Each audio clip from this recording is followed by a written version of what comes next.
오늘 우리에게 주시는 하나님 말씀은 갈라디아서 5장 16절에서 17절의 말씀을 같이 봉독하겠습니다.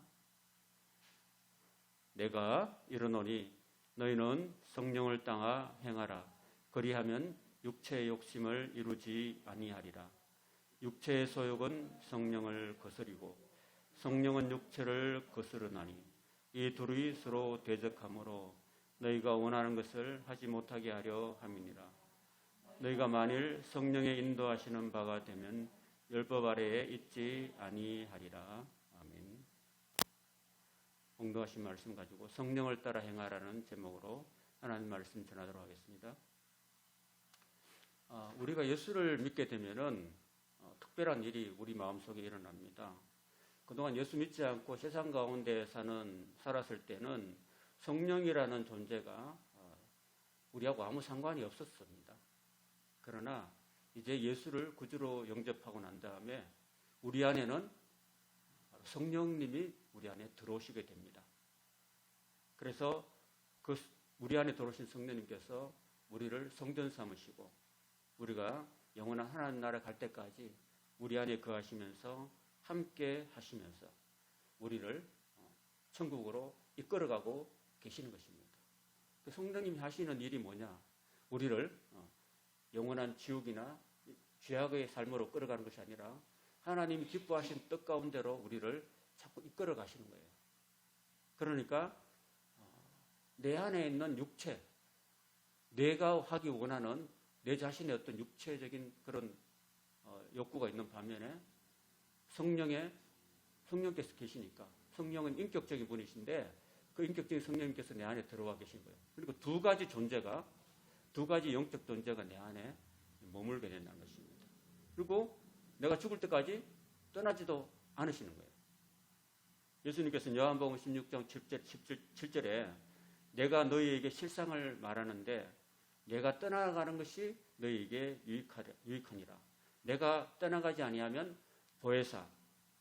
보혜사란 말은 파라클레이토스인데 우리를 도와주시는 분이에요. 우리를 보존해 주시는 분.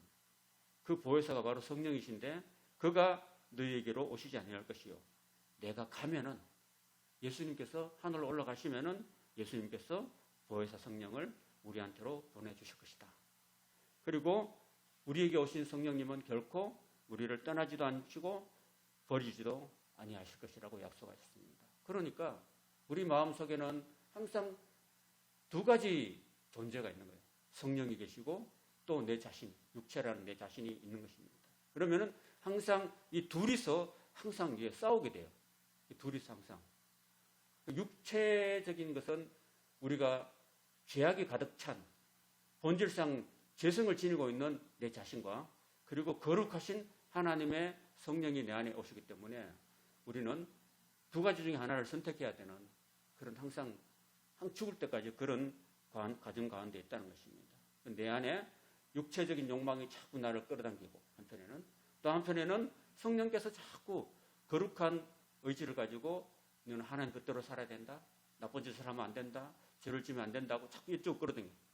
그래서 내가 육체를 따라가면은 육체의 사람이 되는 것이고 내가 성령을 따라가면은 성령의 사람이 되는 거예요. 그 중간에는 없는 거예요. 그래서 우리는 이런 예수님을 영접하자마자 우리 믿는 사람 마음속에는 끊임없는 내적 충돌이 계속해서 일어나고 있다는 사실입니다. 그러면은 내가 어느 쪽으로 갈 것인가? 보세요. 자, 강아지 두 마리를 같은 엄마 뱃속에서 태어난 강아지 두 마리가 있다고 칩시다. 그럼 똑같이 생겼죠? 크기도 비슷하고 구별이 잘 안 되겠죠. 이거 왼쪽 오른쪽 바꾸면 잘 모르겠죠. 두 마리를 똑같이 키우는데 얘가 똑같이 겉으로는 같아도 이 한 마리는 좀 성격이 더뎌요. 성격이 좀 무디고 동작도 느려요. 또 한 마리는 성격이 굉장히 예민하고 빠르고 동작도 빨라요. 그래서 자라면서 이제 먹이를 주는데 동작이 빠른 애는 동작이 느린 애보다도 2배나 더 먹어요. 그 점점점 강해지는 거예요. 둘 다 암컷인데 나중에 어느 정도 자라다 보니까 어떻게 됐냐면은 2배나 커져버렸어요. 잘 먹는 그 강아지가 못 먹는 강아지보다도 2배나 커져버려. 그러니까 그 작은 강아지가 똑같이 태어난 같은 생일인데 쭉을 못 써요. 길을 못 편다니까요. 그래가지고 항상 이 큰 애가, 잘 먹는 애가 못 먹은 애를 자꾸 이렇게 누르고 막 이렇게 괴롭히고 그렇게 살아가는 거예요.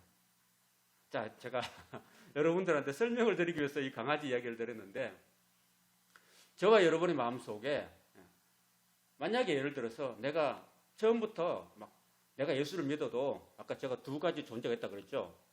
자꾸 내가 육체적인 욕심만 따라가요. 자꾸 그러면은 하나님의 성령은 어떻게 돼요?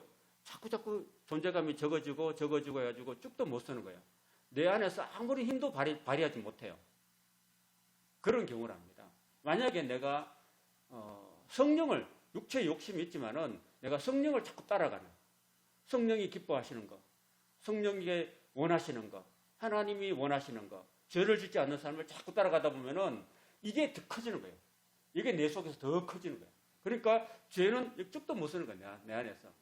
육체라는 이 존재, 육체라는 것은요, 이렇게 이미 죄성이 가득하기 때문에 하는 행동마다 다 죄예요.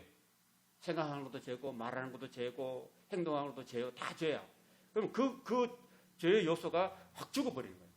대신에 내 안에는 성령의 역사가 가득 충만한 거예요. 그래서 사도 바울은 오늘 이 갈라디아서를 통해서 너희는 성령을 따라 행하라. 그리하면은 육체의 욕심을 이루지 아니하리라고 말씀하십니다. 이해가 되십니까? 그래서 우리는 오늘 제목이 성령을 따라 행하라라는 것입니다. 이건 우리가 죽을 때까지 계속해서 지켜야 될 덕목입니다. 그 성령과 육체는 끊임없이 대립관계에 있어요. 대립관계. 그러니까 내가 죽을 수밖에 없는 거예요. 내가 죽어야지만 성령이 사는 거예요. 여러분 운전해 보셨죠? 운전하면 운전대 2사람이 붙어가 운전할 수 있어요? 안 되죠? 한 사람은 옆에 가 있어야 돼. 한 사람만 운전해야 되는 거지. 우리 인생도 마찬가지. 우리 인생도 내 속에 2가지 존재가 있다면은 육체가 운전을 하든지 성령이 운전을 하든지 둘 중에 하나예요. 둘 다 붙어 있으면 안 돼요. 그러면요, 그냥 막 차가 이리저리 막 지그재그 가다가 어디 낭떠러지 떨어지고 말 것입니다. 이 육체라는 것은 창세기 6장 3절에 보면은 하나님의 영이 떠난 상태를 이야기하고 있어요. 그러니까 하나님의 영이 떠났다. 하나님께서 인간을 제일 처음 만드실 때에 어떻게 만드셨냐면은 흙으로 빚었어요. 흙으로 빚으니까 그냥 흙일 뿐이죠. 근데 그 흙에다가 이제 우리 지금처럼 하나님의 모양을 따라서 딱 지어놓고 난 다음에 뭘 했냐면은 코에다가 하나님의 생기를 네펫이라는 하고 이렇게 생기를 불어넣었어요. 생기를 하나님의 영이 하나님의 생기, 하나님의 영을 우리 인간 속에 확 불어넣으니까 생명이 된 거예요. 그게 인간의 본체의 모습이에요. 근데 죄를 짓자마자 하나님이 죄 가운데는 함께 하시지 않기 때문에 하나님의 영이 떠나버렸습니다. 하나님의 영이 떠난 존재를 바로 육신이라고, 육신 또는 육체라고 합니다. 그래서 그 이야기를 창세기 6장 3절에 이렇게 말합니다. 여호와께서 이르시되 나의 영이 영원히 사람과 함께하지 아니하리니 이는 그들이 육체가 됨이라. 육신이 됩니다. 그러면 육신이 됐다는 말은 하나님이 없는 상태예요. 하나님이 없는 상태는 예수를 믿지 않는 상태. 하나님을 모르는 상태는 내 멋대로 살아도 돼요. 내 하고 싶은 대로 살고 죄를 지으면서 살고 하나님 말씀하고는 등지고 살아도 아무런 죄책감을 느끼지 않아도 돼요. 그렇죠? 여러분 하나님 떠났을 때 막 마음이 괴롭고 내가 교회 안 가서 미치겠습니까? 안 그렇죠? 지금 여러분 가까운 사람 중에서 교회 안 다닌다고 해서 뭐 미치거나 막 뭐랄까요? 죄를 느껴가지고 막 두려워하거나 이러진 않잖아요. 하나님이 없기 때문에 그런 육체라는 것은 전혀 하나님에 대해서 미안하지도 않고 두려워하지도 않고 뭐 죄성도 느끼지 않아요.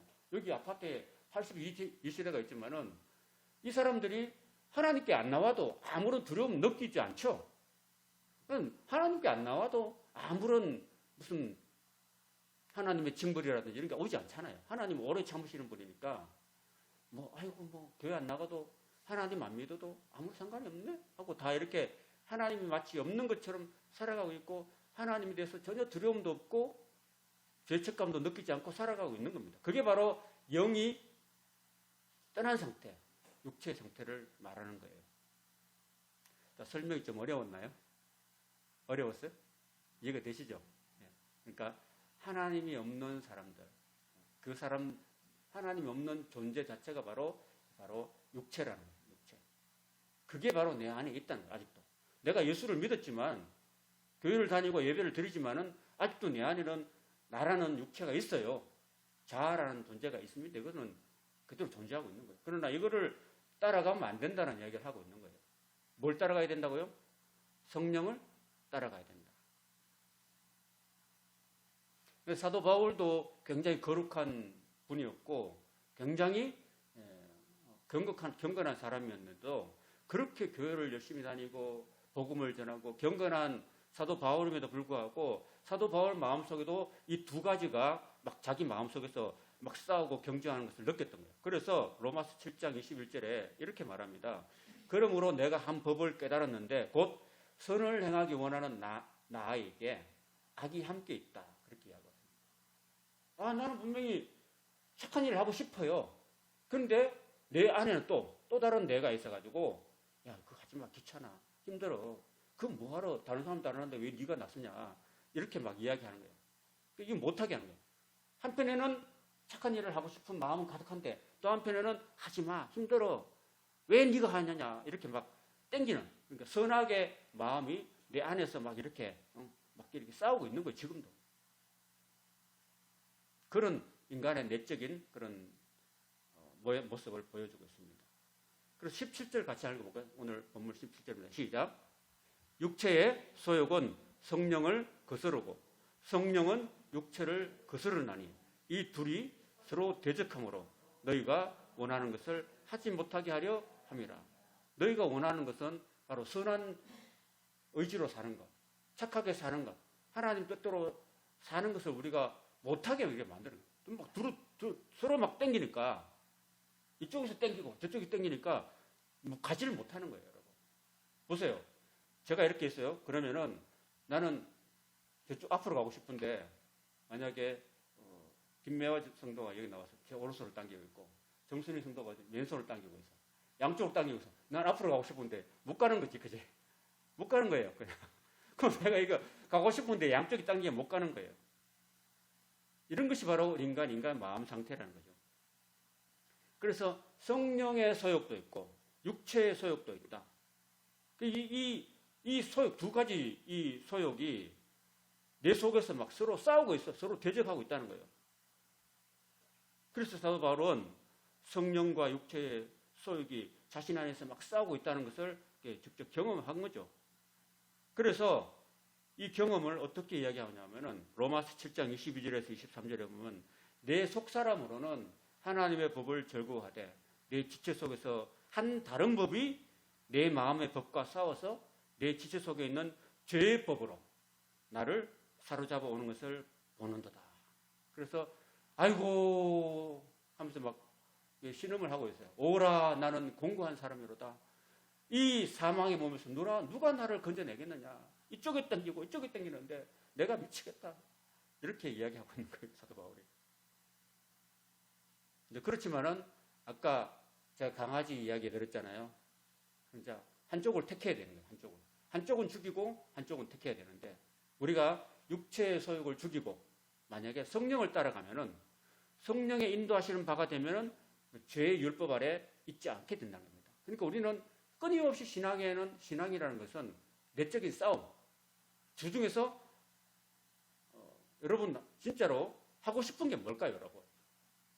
예를 들어서 주일날 되었다 칩시다. 주일날 되면 이제 오늘은 이제 태풍 전야라서 이제 비가 들어오는데 만약에 비가 막 쏟아져. 바람이 세차게 불어가지고 막 서 있기도 힘들고 우산이 날아가 버려. 그러면은 내 마음속에는 한편으로는 야 그래도 오늘은 주일인데 예배를 가야지. 예배를 가서 하나님께 예배를 드려야지. 이런 마음이 드는 반면에 또 한편에는 뭐가 들어요? 야, 바람 부는데 오늘 가면 다쳐. 위험해. 힘들어. 오늘은 그냥 쉬자. 쉬어도 괜찮아. 하나님이 하루 쉰다고 해서 늘 어떻게 하진 않아. 하나님 사랑의 하나님인데 그렇지 않아. 다 이해하실 거야. 이런 마음이 들겠죠. 그러면은 사람은 본성이 죄성이 가득하기 때문에 어느 쪽으로 가고 싶어요? 쉬운 쪽으로 가고 싶죠. 쉬운 쪽으로. 교회 오는 거는 빗바람 뚫고 교회 오는 건 힘들죠. 그러나 집에서 가만히 쉬는 거는 쉽죠. 그래서 항상 쉬운 쪽을 선택하는 거예요. 그런데 쉬운 쪽을 선택하다 보면은 성령은 어떻게 돼요? 쉬운 쪽은 점점점 강해져서 크게 되고 성령은 약해지는 거예요. 그 성령은 그냥 쭈그러들어 버려요.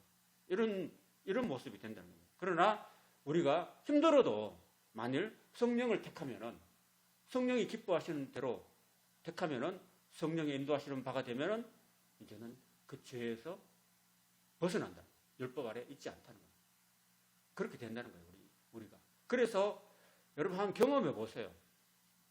신앙생활이라는 것은요. 하나님의 은혜를 경험하는 과정이에요. 야, 내가 이런 예배를 어떤 일이라도 와도 예배를 드렸는데 내 삶이 달라지는구나. 이런 뭔가 느낌이 와요. 가령 예를 들어서 여러분이 보세요. 저도 11조를 언제부터 했냐면은 계속 11조를 드렸어요. 11조를 드렸는데 돈 이야기해서 죄송하지만은 11조 말고 이제 원래 보통 우리 교회력을 따르면 11월 셋째 주가 추수감사절이에요. 추수감사절은 그 미국 신대륙에 들어갔던 그런 사람들이 하나님께 그 1년을 농사를 다 추수를 해가지고 하나님께 그 셋째 주일날 감사드렸던 그런 감사절이에요. 근데 제가 이제 전도사를 할 때, 광명이라는 곳에 전도사를 할 때, 제가 이제 전도사니까 저 위에 담임 목사님 계세요. 담임 목사님이 저보고 이렇게 말씀하시더라고요. 김 전도사, 전도사님한테 제가 하나 이야기를 해줄 게 있는데 좀 잘 들어보시라고 이렇게 하면서 얘기를 하시더라고요. 그러면서 자기는 늘 11월 셋째 주 추수감사절이 되면은 자신의 그 11월 사례비를 전액 다 11조가 아니고 11조라는 것은 10분의 1을 드리는 거고 10에 10조를 드리라. 그러니까 전액을 다 드리라고. 그 자신은 1년 동안 지내온 것을 감사해서 10에 10조를 다 드린다고.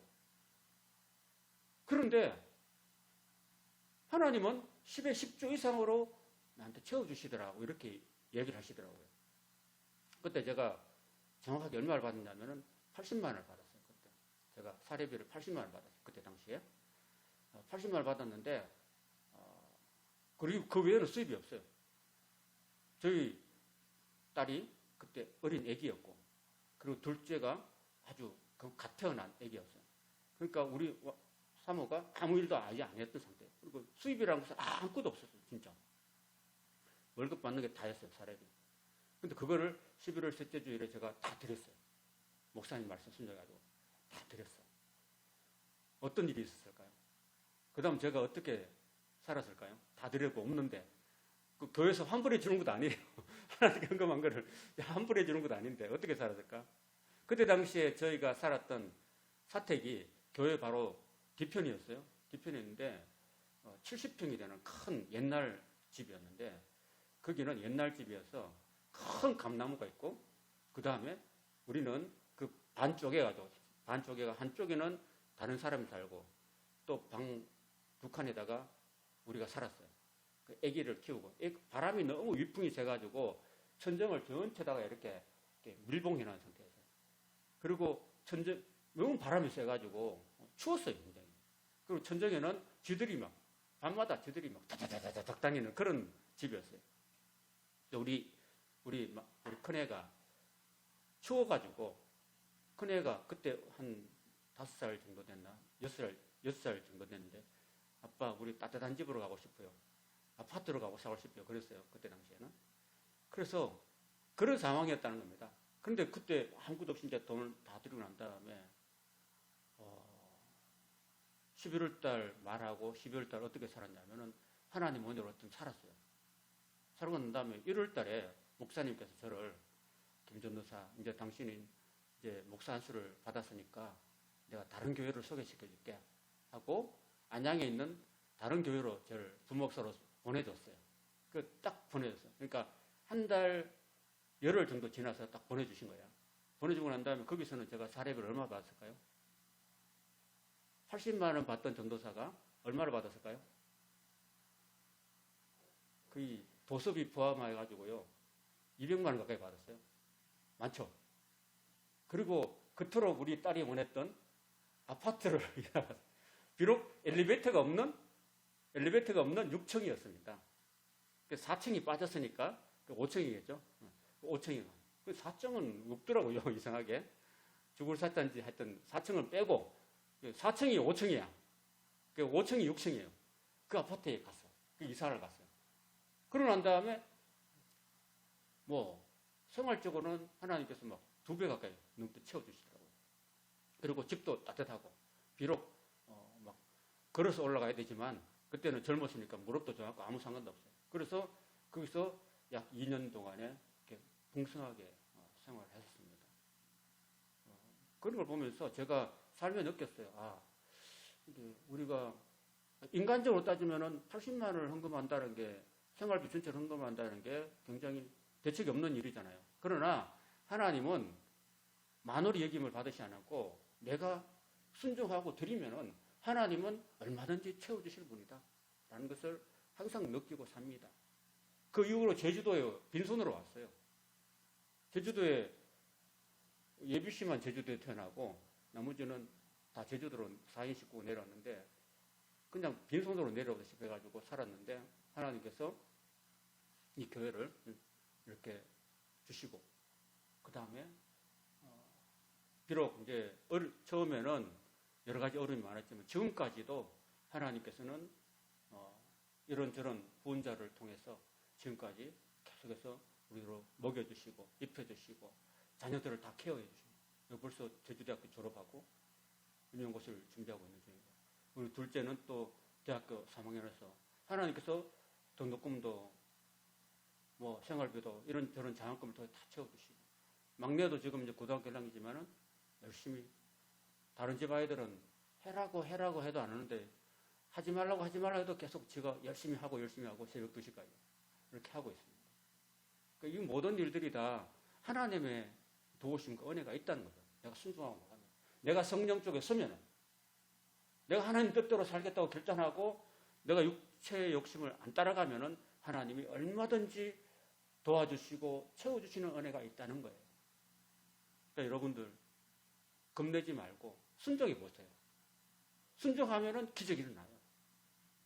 그 순종하는 게 쉽지가 않지, 그죠? 야, 이거 순종하기 쉽지 않은데 그래도 순종해봐요. 그러면은 억지로든 자의적으로든 믿음으로 한번 순종해 보면은 하나님이 기적을 베풀어 주신다는 사실이에요.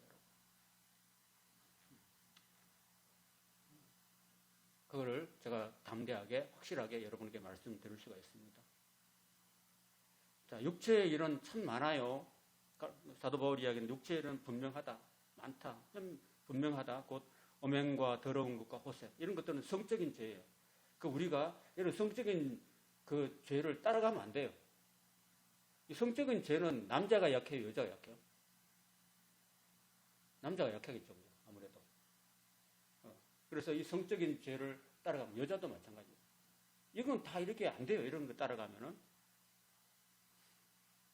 그 다음에 우상숭배와 주술과 이런 것들은 종교적인 죄예요. 우상숭배라는 것은 하나님보다 다른 것들을 더 숭배하는 거예요. 다른 것들을 더 숭배하는 거예요. 주술이라는 것은 점치고 사주팔자 보고 이런 것들이에요. 이런 것들은 하나님이 기뻐하지 않는 일들이에요. 이건 누가 하네요, 이런 건 누가? 예수 믿지 않는 사람이 다 하는 거죠. 예수 믿지 않는 사람은 하나님 없으니까 하나님 모르니까 이렇게 하는 거죠. 그 다음에 이어지는 원수 맺는 것과 분쟁과 시기와 분냉과 당짓는 것과 분열과 이단 이런 것들은 육체의 소욕에 의해서 나타나는 사회적인 죄를 열거하고 있는 거예요, 바울이. 그럼 여기서 특별히 분내는 것, 분내는 건 뭐예요? 썩내는 거죠. 막 분내는 거 이런 것들은 우리를 파괴시키는 그런 행동입니다. 그래서 사도 바울은 에베소서 4장 26절에서 27절 이렇게 말씀하십니다. 분을 내어도 죄를 짓지 말며 해가 지도록 분을 품지 말고 마귀에게 틈을 주지 말라고 합니다. 우리가 막 화를 내고 혈기를 내고 성을 내고 할 때 누가 들어오냐면 마귀가 그 사이로 들어올 수 있다는 겁니다. 그럼 제가 복음서 말씀드리면서 귀신이 들어오면 그 귀신이 그 사람을 지배한다 그랬죠. 그 마귀가 지배하는 인생은 정말 처참한 인생이 되는 거예요. 그런 처참한 인생이 되지 않기 위해서는 우리가 분을 낼 수 있는 상황이 있을 수도 있겠죠. 그렇지만은 분을 내어도 죄는 짓지 말아야 되고, 그리고 해가 지도록 분을 품지 말고 다 이렇게 사귀어야 돼요. 분을 마음에 품은 채로 잠을 자면요, 잠들면 그 분과 함께 이 영적인 악한 세력들이, 악령들이, 마귀와 사탄들이 내 속에 들어와가지고 나를 지배하는 거예요. 그러니까 해가 지도록 분을 품지 말고, 그리고 분을 품지 말고라는 것은 다 분을 삭히라, 내려놓으라. 안 그러면 마귀한테 틈을 줘가지고 우리 인생이 마귀에게 지배당해가지고 사탄 귀신에게 지배돼가지고 우리 인생이 처참하게 파괴되는 인생이 되고 만다는 겁니다.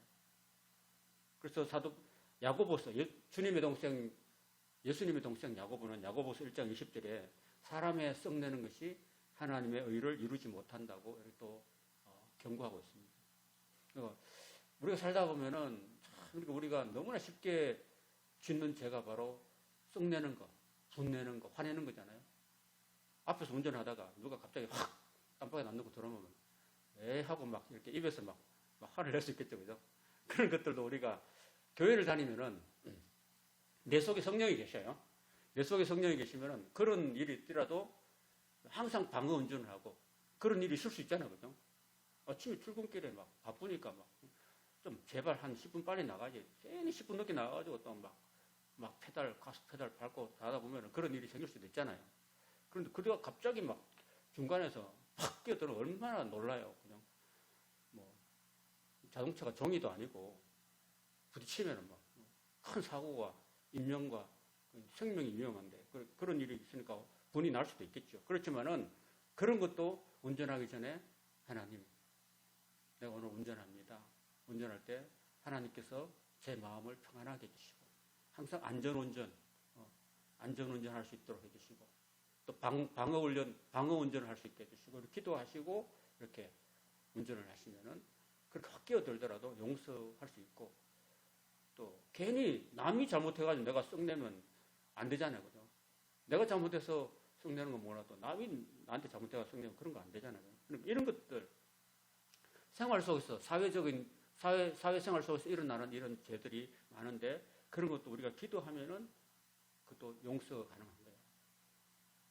내가 이해해 줄 수 있는 부분이 있다는 겁니다. 이런 것들. 그 다음에 투기와 술 취함과 방탕함. 투기라고 있는데 성경 말씀에서 가장 무서운 죄들 중에서 하나가 바로 투기라는 것입니다. 그래서 잠언 27장 4절에 보면 부는 잔인하고 노는 창수가 같거니와 투기 앞에 누가 서리요. 투기하면 안 되는 거예요. 여러분 우리나라 그 조선시대 왕조 열전에 보면은 궁중에 잔혹사들이 다 투기로 일어나죠. 장희빈이라는 여인이 인현왕후를 투기해가지고 인현왕후도 죽이고 자기도 죽고 다 죽죠. 궁중이 다 이렇게 피받아요. 숙종임금 때. 그래서 숙종임금이 그 일을 통해서 어떻게 했냐면은 후궁들은 절대로 중전이 될 수 없다라는 법을 만들어버리잖아요. 그 후궁들은 중전이 될 수 없도록 만들어버려요. 후궁들이 하도 투기를 하니까, 중전을 투기하니까 그건 잘한 것 같아요. 투기라는 것은 굉장히 위험한 일이죠. 그 다음에 바울은 마지막으로 술 취함과 방탕함을 경계했습니다.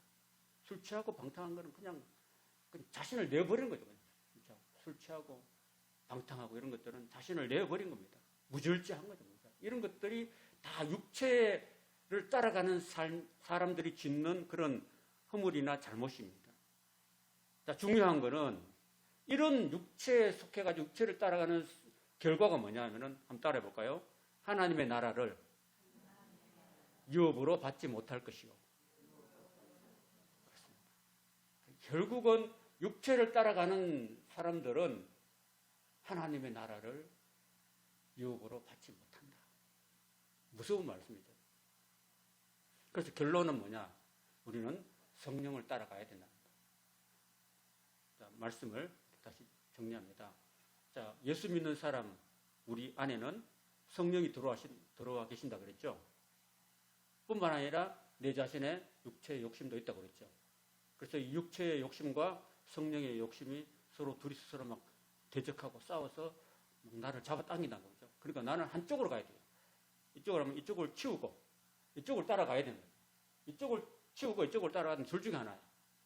근데 육체를 따라가면은 결국은 그 사람은 하나님 나라에 들어갈 수 없다는 말입니다.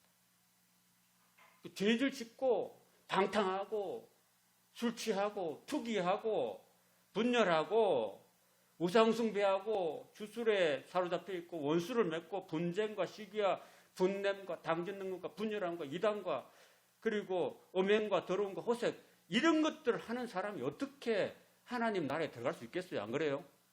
못 들어간다는 말이에요. 죄를 짓고 사는 사람은 하나님 나라에 들어갈 수 없는 거예요. 하나님 나라는 거룩한 나라인데 어떻게 죄인들이 들어갈 수 있겠습니까? 그게 무서운 거죠. 결국은 우리 신앙인들은 항상 이 두 가지 싸움에서 성령을 따라서 가야 된다 라는 말을 하고 있습니다. 그럼 성령을 따라 사는 사람들은 성령의 열매를 맺어요. 여러분, 열매라는 것은 내가 오늘 금방 얻을 수 있는 게 아니죠. 여러분, 어제 제가 어떤 저희 저 삼양에 있는 어떤 교회 목사님이 저한테 선물을 보내주셨더라고요. 주석이라고. 선물을 보내주셨는데 선물이 뭐 한라봉이나 이 귤을 보내주셨는데 그 귤이 그냥 어느 날 갑자기 하루에 툭 나오는 게 아니죠. 그 추운 긴 그런 추위와 그리고 비바람과 더위를 다 견디고 난 다음에 이제 겨울철에 아름답게 이렇게 열매 맺는 거 아니겠어요? 그처럼 이 우리도 성령의 열매를 어떻게 맺냐면은 성령의 열매라는 것은요, 우리가 항상 일생 살면서 계속 성령을 따라 행할 때 성령을 위해서 심고 성령을 위해서 행하고 순종하고 이렇게 계속 하는 삶을 살다 보면은 내 속에는 언젠가 자연스럽게 하나님의 성령이 주시는 열매가 내 삶 가운데 열매 맺어지는 거예요. 그 열매가 9가지인데 근데 9가지가 있는데 보세요. 사랑과 희락과 화평과 오래 참음과 자비와 양성과 충성과 온유와 절제다. 이렇게 말합니다. 영어로 말하면 the fruit of spirit is라고 is. 9가지인데 왜 단수가 나왔을까요? The fruit of the spirit R이겠죠. R. 복수니까. 9가지가 복수니까 R이 나오겠지만 사도 바울이나 이 원문에 보면은 다 단수로 있어요. 그러니까 하나라는 거예요. 하나. 성령의 열매가 바로 하나인데 9가지 형태로 나타나는 거예요. 하나인데 9가지 형태로 나타나는 거예요. 여러분, 포도송에 맺힐 때 같은 열매인데 주렁주렁 달려있죠. 포도가 단 한 개 달려있으면 포도송이 아니죠. 포도송에 많이 달려있는 거죠. 많이 달려있는데 그게 하나예요. 그것처럼 성령의 열매는 이 9가지가 다 있는데 love, joy, peace, patience, kindness, goodness, faithfulness, gentleness, self-control 이렇게 9가지가 다 있는데 이걸 하나로 보는 거예요. 하나로 보는 거예요. 다 연관이 있는 거예요. 그러니까 사랑이 충만하면은 기쁨이 오고 기쁨이 충만하면은 남하고 안 다퉈요. 그죠? 화평이 오는 거예요. 남하고 화평이 오고 그러니까 오래 참을 수 있는 거예요, 여러분. 오래 참을 수 있어요. 내가 내 마음속에 사랑이 충만하고 기쁨이 충만하고 은혜가 충만한데 참을 수 있어요. 누가 나한테 뭐 좀 했다 치더라도 그 친구가 나한테 돈을 빨리빨리 안 갚아도 그래 기다려줄 수 있고 오래 참을 수 있는 거예요. 그 친구가 좀 더뎌도 행동이 굼떠도 나는 오래 참아줄 수 있는 거야. 내 마음속에는 여유가 있으니까 마음의 여유가 있고 기쁨이 충만하니까 그거 사람의 행동에 따라서 좌지우지 되지 않고 그냥 참아줄 수 있고 하는 거예요. 그 다음에 카인드네스, 친절함, 그리고 굿네스, 선함, 베스풀네스, 충성, 그리고 젠틀네스, 셀프 컨트롤. 셀프 컨트롤이 제일 어렵긴 해요, 여러분. 마지막 열매가 그 절제인데 절제가 참 쉽지 않아요. 근데 성령이 충만하면은, 늘 성령을 따라가면은 마지막에는 절제의 열매도 거둘 수 있다는 겁니다. 이런 삶으로 나타나는 거죠. 이거 자세히 설명하면 시간이 너무 기니까요. 넘어가고. 마지막으로 이 그리스도 예수의 사람들은 육체와 함께 그 정욕과 탐심을 십자가에 못 박았다. 이렇게 말합니다. 못 박았다는 건 죽었다는 거죠. 그러니까 나를 끌어당기는 그 육체의 욕심을 다 십자가에 못 박아버리고 이제는 성령을 모시고 사는 삶. 내가 죽고 내 안에 그리스도가 사는 삶. 그런 삶을 살아갈 때 그 사람이 하나님의 나라를 유업으로 받을 수 있다라고 이야기하고 있습니다. 만일 우리가 성령으로 살면은 성령으로 행할 것이니 헛된 영광을 구해서, 그러니까 세상에 어떤 필요 없는 것들, 영광, 잘 먹고 잘 사고, 어떻게 하면 내가 남을 짓밟고 집 눌러서 남을 힘들게 만들고 남의 것을 빼앗아서 내가 잘 살아보겠다, 이런 거 하지 않습니다. 그러면서 서로 그 헛된 거, 세상의 어떤 물질이나 세상의 어떤 영광이나 명예나 이런 것들은요 다 사라지는 거예요. 사라지는 거기 때문에, 그래서 바울은 헛되다고 이야기해요. 헛되다고. 우리가 아둥바둥 남한테 피해주고 남을 사기쳐가지고 그래서 돈 좀 많이 벌었다고 해서 그게 귀한 것이 아니에요. 그게 헛되다는 거예요. 헛된 영광을 위해서 서로 노엽게 하거나 싸우거나 다투거나 투기하지 말아라. 이렇게 결론을 내고 있습니다. 사랑하는 성도 여러분, 저와 여러분들은 예수를 믿었죠? 우리 마음속에 성령이 와 계시기 때문에 그 성령은 우리를 항상 선한 길로, 생명의 길로 인도하시기를 원하시고 있어요. 그 위에서 나를 그런 길로 이끄시기 위해서 내 안에 들어와 계시기 때문에 그 성령의 음성에 귀를 기울이고 말씀을 보면서 야, 이것이 바로 성령이 기뻐하시는 뜻이구나 하고 그쪽으로 순종하고, 어떤 일을 당했을 때 어떤 것이 어떻게 내가 가야 되겠는가, 어떤 선택을 했는가 할 때는 기도해야 돼요. 기도하면서 하나님, 내가 이렇게 기로에 있습니다. 어떻게 하는 것이 하나님이 기뻐하시는 일입니까? 라고 기도해 보십시오. 그러면은 성령께서 내 마음에 평안을 주세요.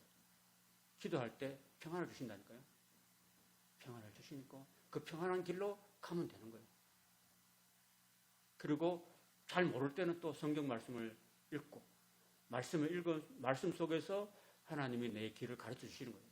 말씀 속에 내 원수를 사랑하라, 이런 말씀도 있고, 네가 먼저 대접받기를 원하는 대로 네가 먼저 대접해라, 이런 말도 있고, 우리 삶에 많은 가르침이 있는데 그 가르침대로 순종하고 나가는 길이 바로 성령을 따라가는 길이에요. 그렇게 가다 보면은 그 길이 바로 영원한 생명이고 영원한 천국이라는 겁니다.